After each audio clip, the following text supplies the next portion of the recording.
क्या इस बार समाजवादी पार्टी के लिए उत्तर प्रदेश का विधानसभा चुनाव करो या मरो की स्थिति बन गई है? इस बार समाजवादी पार्टी भारतीय जनता पार्टी से कैसे निपटेगी? दरअसल जब 2022 का उत्तर प्रदेश का विधानसभा चुनाव हुआ था, तब समाजवादी पार्टी के साथ ओम प्रकाश राजभर भी थे।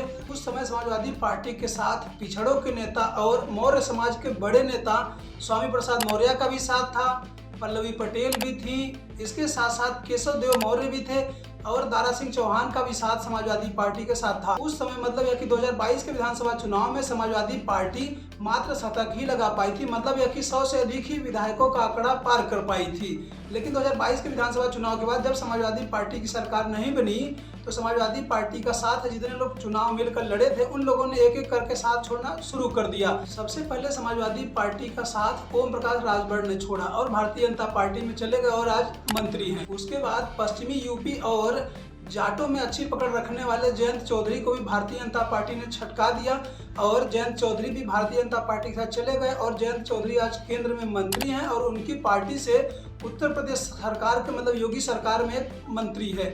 और अब पल्लवी पटेल और समाजवादी पार्टी के राष्ट्रीय अध्यक्ष अखिलेश यादव के बीच की भी दूरी वह बढ़ती जा रही है, क्योंकि राज्यसभा चुनाव के दौरान पल्लवी पटेल और समाजवादी पार्टी के राष्ट्रीय अध्यक्ष अखिलेश यादव के बीच तकरार बढ़ी थी और स्वामी प्रसाद मौर्य भी समाजवादी पार्टी का दामन छोड़ चुके हैं और अपनी नई पार्टी बना ली है और केशव देव मौर्य भी समाजवादी पार्टी से अब नहीं बन रही है। ऐसे में अब समाजवादी पार्टी क्या करेगी? जबकि समाजवादी पार्टी के समर्थकों और कुछ पत्रकारों का ऐसा मानना है कि 2022 के मुकाबले समाजवादी पार्टी की जो जीत के चांसेज हैं वह बढ़े हैं और समाजवादी पार्टी पहले से मजबूत हुई है।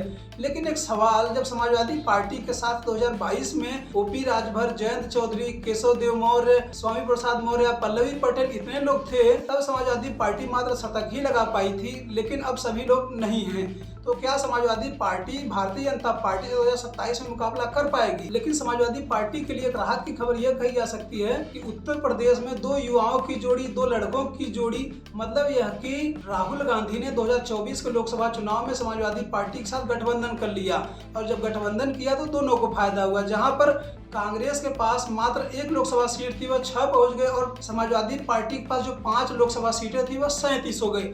ऐसे में दोनों को फायदा हुआ। लेकिन एक सवाल कि समाजवादी पार्टी और कांग्रेस का गठबंधन क्या 2027 तक बना रहेगा? लेकिन अगर 2024 वाली जोड़ी, मतलब यह कि अखिलेश और राहुल की जोड़ी 2027 तक बनी रहती है, तो क्या 2024 वाली जीत सपा और कांग्रेस को 2027 में मिलेगी? एक सवाल यह मन में सबके गूंज रहा है। ऐसे में क्या 2027 के उत्तर प्रदेश के विधानसभा चुनाव में समाजवादी पार्टी के साथ कुछ नया समीकरण देखने को मिल सकता है? उत्तर प्रदेश में दलितों की राजनीति करने वाले चंद्रशेखर आजाद और मायावती, इन दोनों में से क्या कोई एक समाजवादी पार्टी के साथ गठबंधन कर सकते हैं? क्योंकि जहां एक तरफ मायावती के लिए भी करो या मरो की स्थिति है, बसपा मतलब मायावती के पास अभी उत्तर प्रदेश में मात्र एक विधायक है, उमाशंकर सिंह, और अगर बसपा किसी के साथ गठबंधन नहीं करती है, चाहे वह सपा, भाजपा, कांग्रेस किसी के साथ अगर गठबंधन नहीं करती है, तो क्या बसपा 2027 के चुनाव में खत्म हो जाएगी? और अगर बसपा के साथ ऐसा होता है तो बसपा का सिंबल भी खत्म हो सकता है। ऐसे 2027 के उत्तर प्रदेश के विधानसभा चुनाव होने में अभी लगभग 7 से 8 महीने का समय है।